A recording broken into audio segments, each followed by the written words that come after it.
नमस्कार किसान भाइयों, फार्मर सपोर्ट चैनल में आपका स्वागत है। आज इस वीडियो में हम बात करेंगे गेहूं की फसल में पहली सिंचाई करते समय यूरिया के साथ में क्या क्या प्रयोग करना चाहिए, जिससे गेहूं की फसल में कल्लों की संख्या अधिक हो सके और पौधे का संपूर्ण ग्रोथ हो सके। गेहूं की फसल में पहला पानी 22 से 25 दिन की अवस्था पे लगाया जाता है, जो कि गेहूं की फसल के लिए सबसे उपयुक्त समय होता है। गेहूं की यह एक क्रांतिक अवस्था होती है। इस अवस्था में गेहूं में क्राउन रूट बनना स्टार्ट होती है, गेहूं की जड़ों का विकास होने लगता है और पानी लगाने के बाद ही गेहूं की फसल में कल्ले बनने लगते हैं। जहां पर फसल को ग्रोथ के लिए अधिक पोषक तत्वों की आवश्यकता होती है, उन सभी पोषक तत्वों को प्रयोग करना बहुत ही आवश्यक होता है। यदि पोषक तत्वों को सही समय पर प्रयोग नहीं करते हैं तो पौधों में अच्छा ग्रोथ नहीं हो पाता है, जिससे उत्पादन में कमी आ जाती है। इसलिए सभी आवश्यक पोषक तत्वों को गेहूं में पहले पानी पर प्रयोग करना चाहिए, नहीं तो गेहूं के उत्पादन में कमी हो जाएगी। अब बात करते हैं गेहूं के फसल में पौधे के अच्छे ग्रोथ, ज्यादा कल्लों की संख्या के लिए क्या क्या प्रयोग करना। इसके लिए सागरिका 10 kg प्रति एकड़ प्रयोग करना है। यह समुद्री शैवाल से निर्मित कार्बनिक खाद होती है।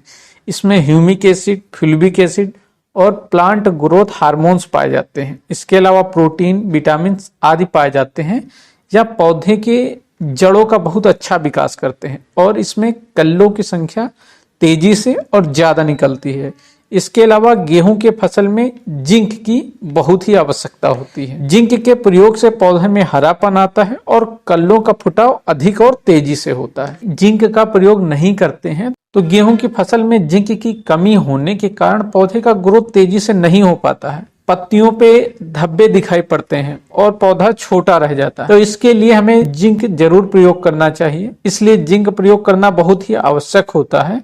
इसके लिए मोनोजिंक 33% की 5 kg मात्रा प्रयोग करना है, या फिर जिंक सल्फेट 21% की 8 से 10 kg मात्रा हमें प्रयोग करना है। और इसके अलावा इसमें हमें 8 से 10 kg मैग्नीशियम सल्फेट का प्रयोग, जो कि पौधों में क्लोरोफिल के निर्माण में सहायक होता है, जिससे पौधे की पत्तियों में हरापन आता है। इन सभी को 40 से 45 kg यूरिया के साथ मिलाकर प्रति एकड़ गेहूं की फसल में पहली सिंचाई पर प्रयोग करना है। इसको प्रयोग करने के बाद गेहूं की फसल में बहुत ही अच्छी ग्रोथ आपको देखने को मिलेगी। यदि आपने बुआई के समय फास्फोरस व पोटास का प्रयोग नहीं किया है तो उसको भी सिंचाई करने से पहले ही प्रयोग कर लेना है, उसके बाद ही गेहूं में सिंचाई करनी है।